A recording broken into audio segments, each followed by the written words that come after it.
Pontiac Fiero.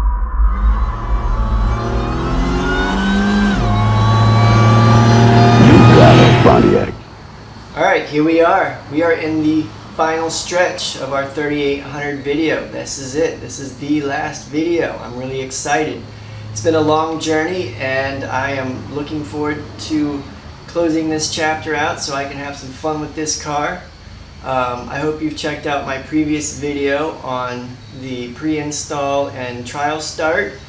We had a successful start, so I think it's good to finish hooking this thing up. I feel pretty confident. So this video is all about the final hookups. I do want to preface that this video will be more of showing you what I did as opposed to showing you and then doing it, because doing all the hookups, this would be an insanely long video. So I'm going to go ahead and work out the issues, and I'm going to show you what I did, and then from there you should have a pretty good understanding on how to finalize the hookups on your engine. So take a look at this video and I hope you find it useful. Alright, we got a rotor on, brake calipers bolted up, suspension's on, brake lines attached. All I gotta do is bleed it out and that'll be ready. Definitely subscribe and check back, because at some point in the very near future I'm hoping to do a C5, C4 Corvette brake upgrade. So these will only be a temporary installation for me, and I'm excited to do a Corvette upgrade. So stay tuned for that. Alright, now let's take a look at the top side of the engine. As you can see, since my previous videos, I've taken a little bit of time to go ahead and paint the supercharger and the valve cover, kind of give it a little extra look to it. But now let's go ahead and spend some time and we'll go over what I did to start hooking this thing up. Alright, as you can see here, we've got the coil packs. I mounted it where the battery goes.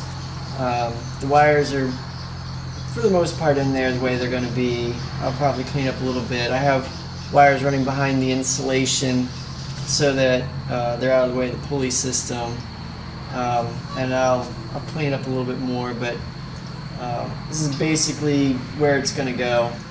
Alright, now we're going to hook up the coolant hose that's going to run our heater core.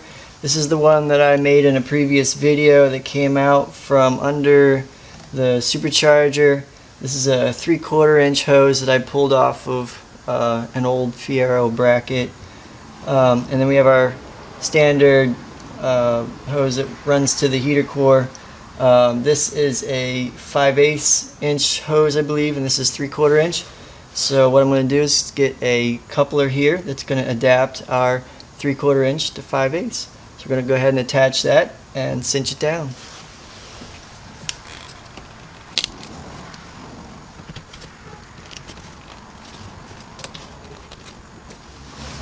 Alright, got it all cinched down. Looks great.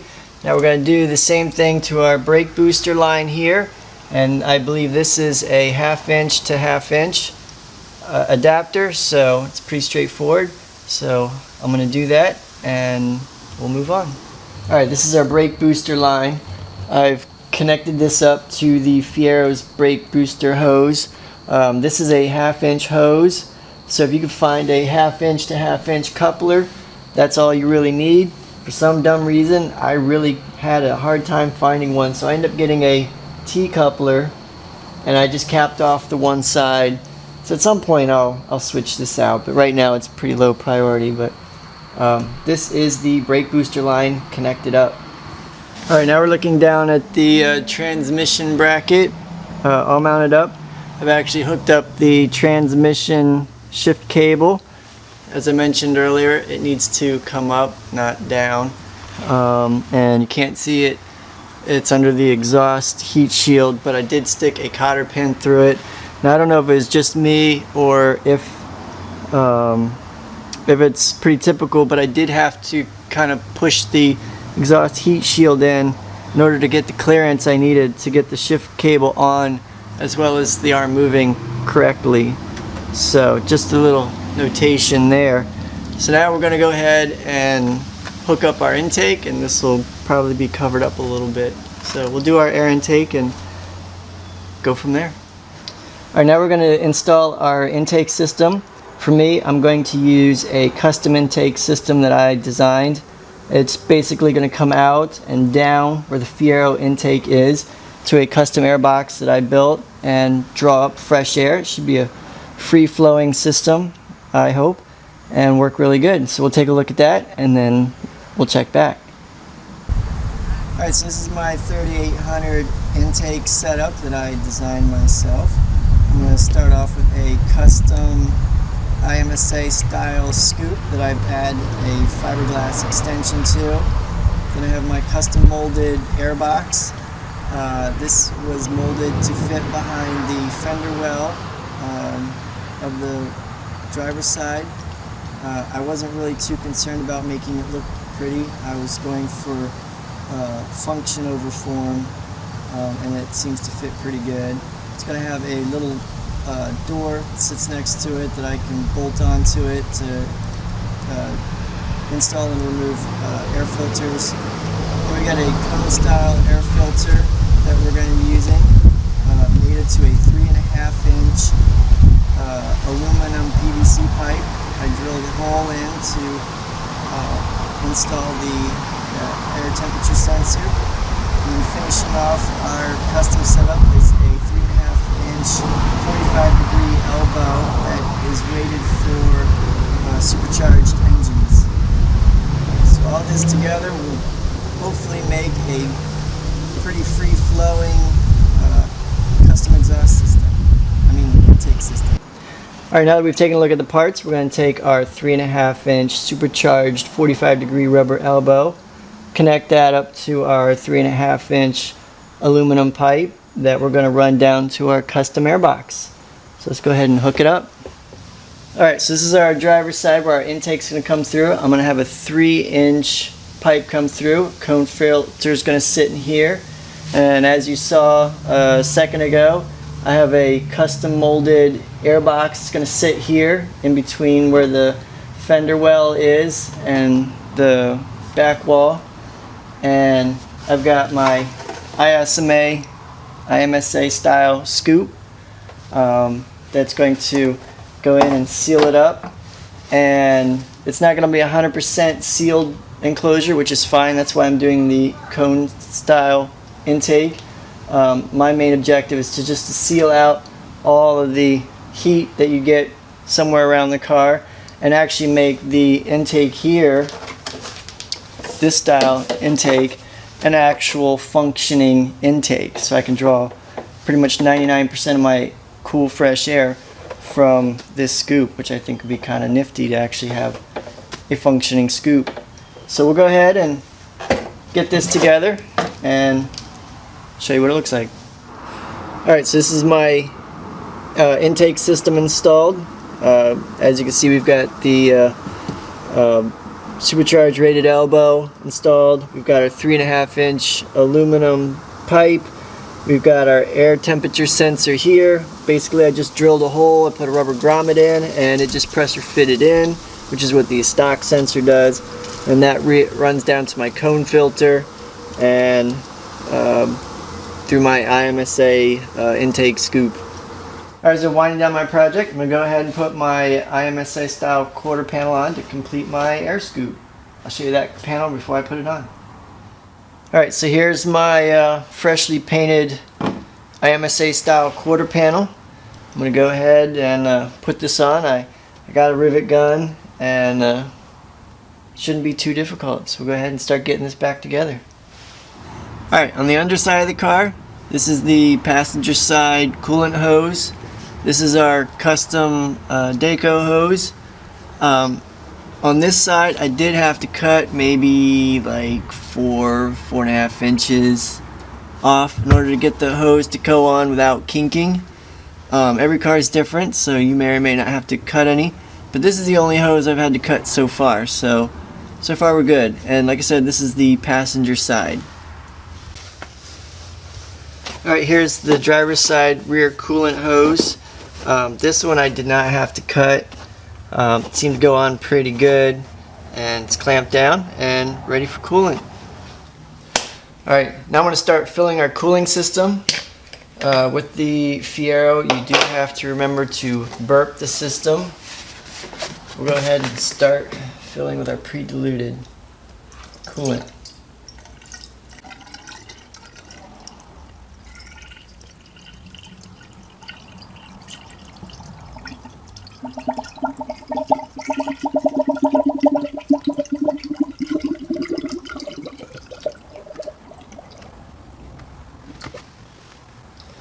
Alright, as I mentioned, remember to burp the system, run the engine until the coolant system cycles through. You'll create air, pour a little bit more in, run it again until you get all the air out, and that's pretty much burping the system. So we'll burp it a little bit later, but for now I think we should be alright. Alright, on the underside here we have the transmission cooler lines. I had to source these out. They were kind of a pain to hunt down. But let me know if you need any help finding them, and I'll see what I can do to get you the right sizes. But I made a custom transmission cooler line, and I'll kind of walk you through what I did. Alright, this is another angle of the transmission cooler lines, and basically what I did is one of the lines runs to the Fiero transmission cooler metal lines that runs to the front of the car to go to the transmission cooler. And then when the line comes back out, I connected it to some custom made tubing that I have that brings it all the way around to the other side, where I have a transmission cooler on the other side of this IMSA style scoop, which really isn't bolted on. It's just kind of stuck on there for now. But I'll take this panel off and show you what I did. Alright, so this is the IMSA scoop removed. This is the secondary transmission cooler I mounted. It was a little tighter than what I was hoping. I was hoping to get it out a little bit more, but we're definitely going to get a good airflow. We got the transmission cooler lines that come out, come in, and then go out, and go back into the transmission. So having two transmission coolers I think will be good for some heavy duty driving, and this is kind of my own design, so whether it works out or not I guess is something to be seen, but that's kind of what I was doing, is just running two transmission coolers, one in the front, and then come to a secondary cooler here where I get the fresh air, and then send it back to the transmission. Alright, so now we're going to hook up our throttle cable. If you have a 4-cylinder Fiero, you are off to a good start. Your throttle cable should hook up to the bracket pretty easily. If you don't, and you want to hook your throttle cable up without any modification, you can use a 4-cylinder Fiero throttle cable. If not, and you don't mind doing a little custom work to save yourself from having to change out the throttle cable, you can make the V6 cable work. So, I mean, there's different ways of doing it. So what I'm going to do is pretty easy. I'm going to sit it in here, and then there's two holes on either side here, so I'm just going to use a zip tie and feed it through both of these pre-existing holes. Feed it all the way through.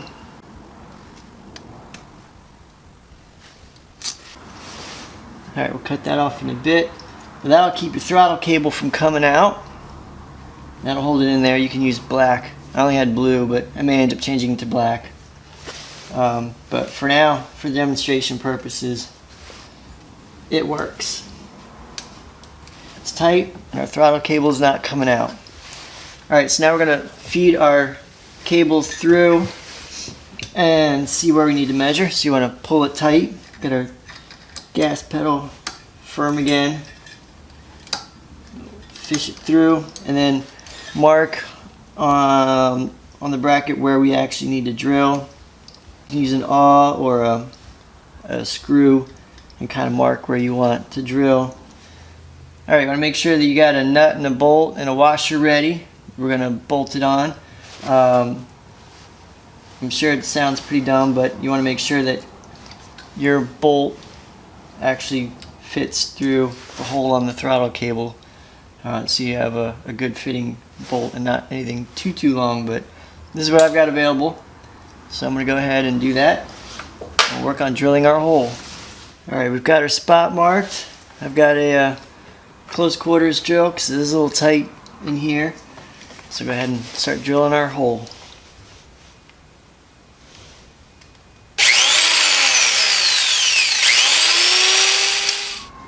Alright, now we're going to attach our cable.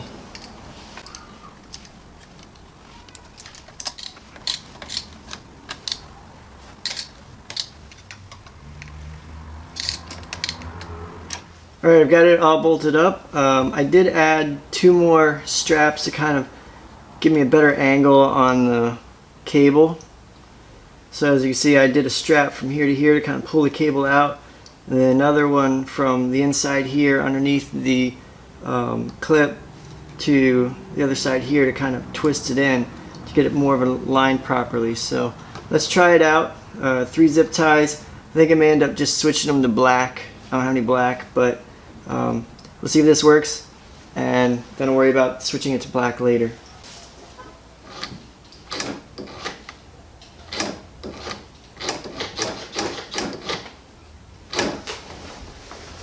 Alright, looks like it works good. I think we're ready to move on. Alright, now we're going to do an option 2 for our throttle hookup.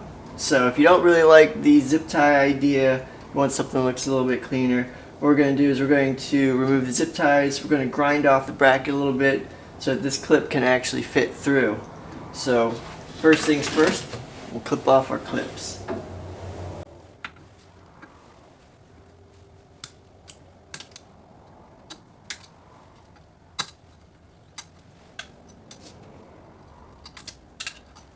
Alright, now what we want to do is measure the distance between the end of the clip here, because these are going to flex down, to see how much we have to grind off to put it through. So once you do that, you can take a scratching tool or a screw or something. You can take a measurement, and then we'll get a grinder ready. Alright, once you take the measurement that you've determined for your bracket, we'll go ahead and grind it down. It's always good to play it safe and just kind of grind it a little short and then work your way back, just to make sure.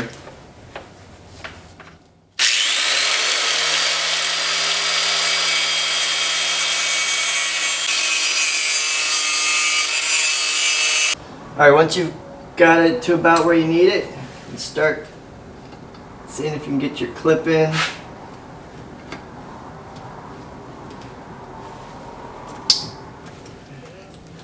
And that guy's really on there. Now you have 2 holes in the stock bracket, so if you really feel the need to add some added security, you can do a zip tie and come up over top so it doesn't slide up, but that feels pretty good. Alright, just to make sure, let's go ahead and test our throttle.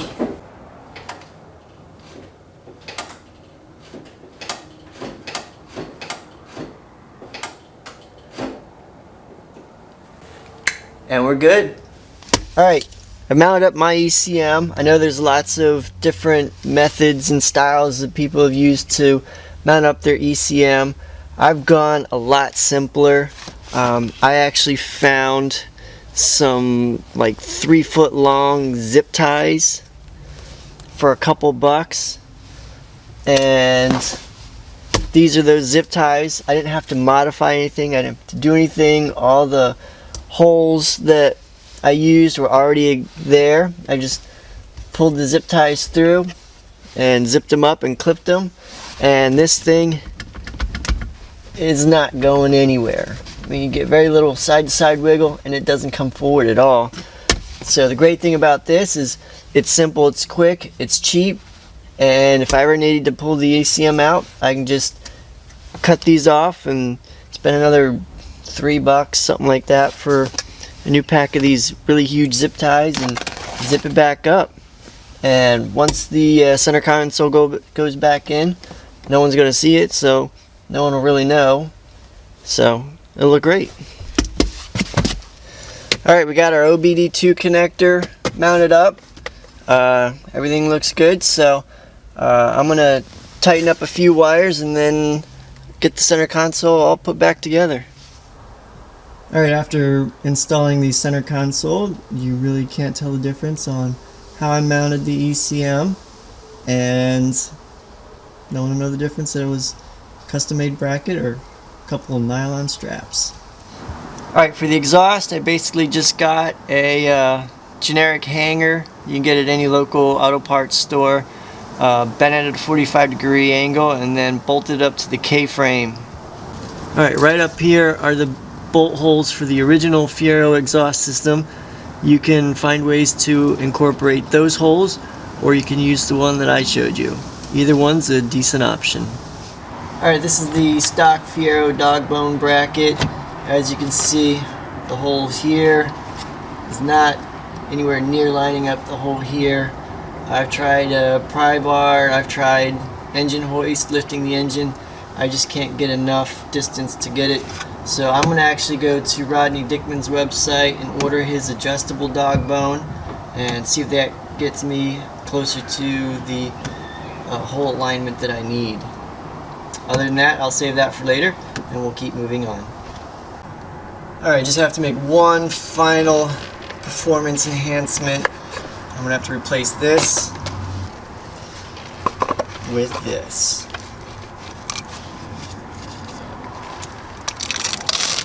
Oh yeah.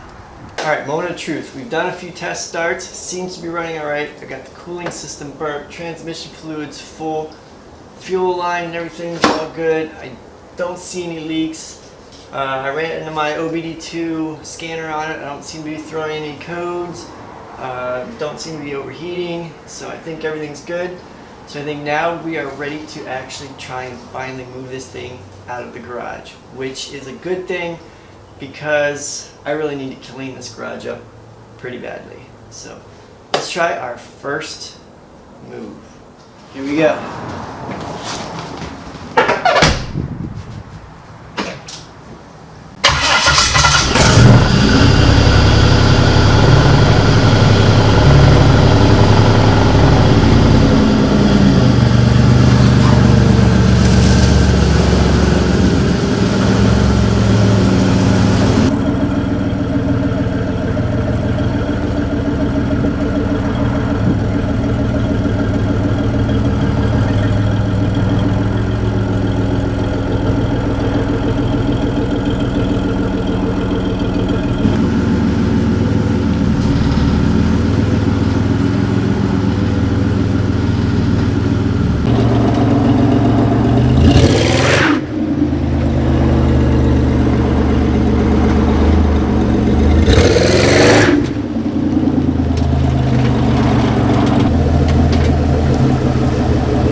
Alright, now we're going to do a test drive around the neighborhood. Fingers crossed that everything goes well. Feel pretty confident, but let's try our first drive.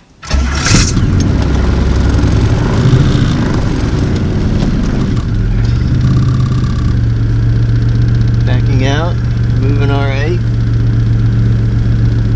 Engine seems to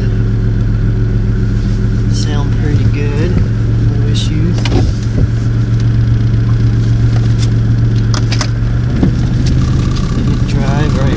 Hopefully it doesn't break anything.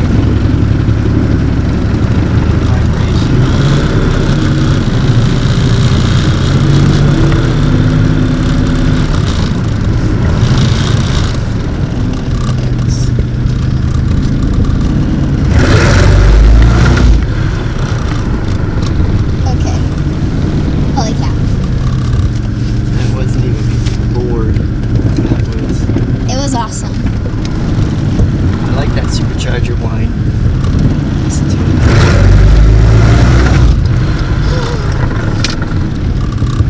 I want to do that again. Let's go reverse. Holy cow.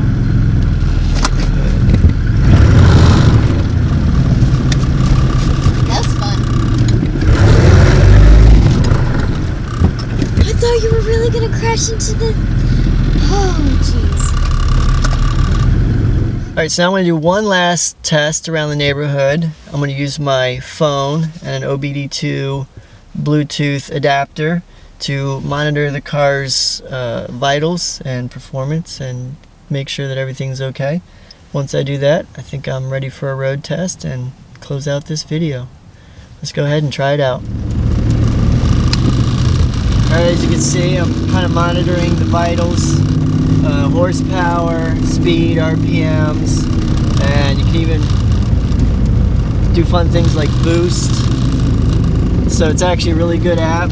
This is by OBD Link, and it's a really good app for any car enthusiasts. So let's take it around the block and monitor it, and then we'll be done.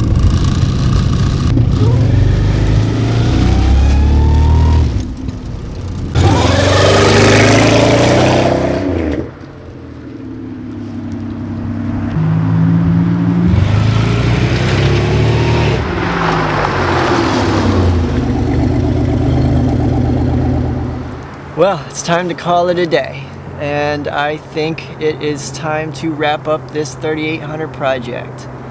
It was a fun journey, it was a long journey. I appreciate all the support on it.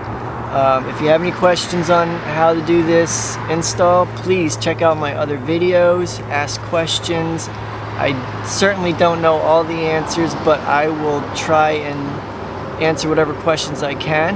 And if you are familiar with 3800 builds, please, help out and answer any questions that might be below that need to be answered.